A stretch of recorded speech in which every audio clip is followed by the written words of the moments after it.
কংগ্ৰেছৰ এই আচৰণ এতিয়াৰ নহয়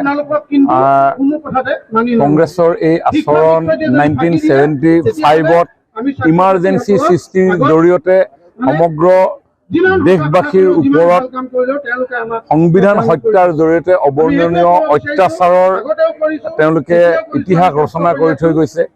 কংগ্ৰেছে অসমৰ স্বাভিমান ৰক্ষা কৰিবৰ কাৰণে অসমৰ ৰাইজ যেতিয়া অস্তিত্ব ৰক্ষাৰ কাৰণে আন্দোলন কৰিছিলে 855 জন মানুহক তেওঁলোকে হত্যা কৰি থৈছিলে, হাজাৰজনক পংগুত্বৰ জীৱন আঁকোৱালি ল'বৰ কাৰণে বাধ্য কৰাইছিলে। তেওঁলোকৰ শাসনৰ সময়ছোৱাত অলেখ হত্যা হিংসাৰ ঘটনা সংঘটিত হৈছিলে। নিবনুৱা যুৱক যুৱতীক তেওঁলোকে চাকৰি বিক্ৰী কৰাৰ পৰিৱেশলৈ লৈ গৈছিলে। গতিকে কংগ্ৰেছৰ এইটো লিগেচি। গতিকে এতিয়াও আজি মুখ্যমন্ত্ৰী ডাঙৰীয়াৰ লগত যিটো ঘটনা সংঘটিত কৰিছে এইটো কংগ্ৰেছৰ তেওঁলোকৰ চাৰিত্ৰিক বৈশিষ্ট্যৰ প্ৰকাশ ঘটিছে। কাৰণ মুখ্যমন্ত্ৰী ডাঙৰীয়াৰ নেতৃত্বত অসমখনে যি দ্ৰুত উন্নয়নেৰে অসমখন আগুৱাই গৈছে, এই উন্নয়ন তেওঁলোকে কেতিয়াও কামনা নকৰে। কাৰণ চাহ বাগিচা জনসাধাৰণক যুগ যুগ ধৰি এটা বেংক একাউণ্টৰ গৰাকী নকৰাকৈ তেওঁলোকে ৰাখি থৈ দিলে। তেওঁলোকৰ কেৱল এই নেতিবাচক চিন্তা কৰাৰ যি ৰাজনীতি, এই ৰাজনীতি এতিয়া এটা পজিটিভ এটিটিউডেৰে যে মুখ্যমন্ত্ৰী ডাঙৰীয়াই লৈ গৈছে, তাত তেওঁলোকে কোনো কাৰণত ভাল পোৱা নাই। তেওঁলোকে যেনে তেনে তেওঁলোকৰ এই ভিতৰত সোমাই থকা এনেকুৱা ধৰণৰ নেতিবাচক চিন্তাবিলাক আজি তেওঁলোকে কাৰ্যালয়ৰ তৰফৰ পৰা কাৰ্যালয়ত উপস্থিত হৈ বটল নিক্ষেপেৰে প্ৰকাশ ঘটাইছে। গতিকে কংগ্ৰেছে এইটো চাৰিত্ৰিক বৈশিষ্ট্য।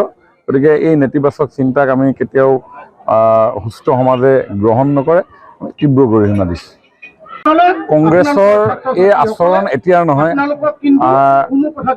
কংগ্ৰেছৰ এই আচৰণ 1975 ইমাৰ্জেঞ্চি সৃষ্টিৰ জৰিয়তে সমগ্ৰ দেশবাসীৰ ওপৰত সংবিধান হত্যাৰ জৰিয়তে অবৰ্ণনীয় অত্যাচাৰৰ তেওঁলোকে ইতিহাস ৰচনা কৰি থৈ গৈছে। কংগ্ৰেছে অসমৰ স্বাভিমান ৰক্ষা কৰিবৰ কাৰণে অসমৰ ৰাইজ যেতিয়া অস্তিত্ব ৰক্ষাৰ কাৰণে আন্দোলন কৰিছিলে, 855 জন মানুহক তেওঁলোকে হত্যা কৰি থৈছিলে, হাজাৰজনক পংগুত্বৰ জীৱন আঁকোৱালি ল'বৰ কাৰণে বাধ্য কৰাইছিলে।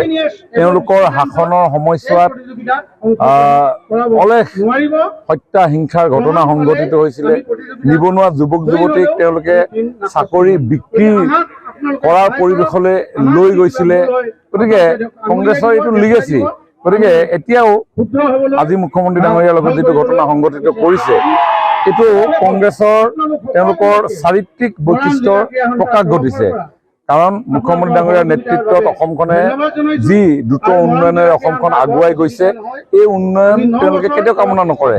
কাৰণ চাহ বাগিচা জনসাধাৰণক যুগ যুগ ধৰি এটা বেংক একাউণ্টৰ গৰাকী নকৰাকৈ তেওঁলোকে ৰাখি থৈ দিলে। তেওঁলোকৰ কেৱল এই নেতিবাচক চিন্তা কৰাৰ যি ৰাজনীতি, এই ৰাজনীতি এতিয়া এটা পজিটিভ এটিটিউডেৰে যে মুখ্যমন্ত্ৰী ডাঙৰীয়াই লৈ গৈছে, তাত তেওঁলোকে কোনো কাৰণত ভাল পোৱা নাই। তেওঁলোকে যেনে তেনে তেওঁলোকৰ এই ভিতৰত সোমাই থকা এনেকুৱা ধৰণৰ নেতিবাচক চিন্তাবিলাক আজি তেওঁলোকে কাৰ্যালয়ৰ তৰফৰ পৰা কাৰ্যালয়ত উপস্থিত হৈ বটল নিক্ষেপেৰে প্ৰকাশ ঘটাইছে। গতিকে কংগ্ৰেছে এইটো চাৰিত্ৰিক বৈশিষ্ট্য। গতিকে এই নেতিবাচক চিন্তাক আমি কেতিয়াও সুস্থ সমাজে গ্ৰহণ নকৰে, তীব্ৰ গৰিহণা দিছে। যিকোনো খবৰৰ বাবে যোগাযোগ কৰক 7099017330 লগতে 7099017110 নম্বৰত।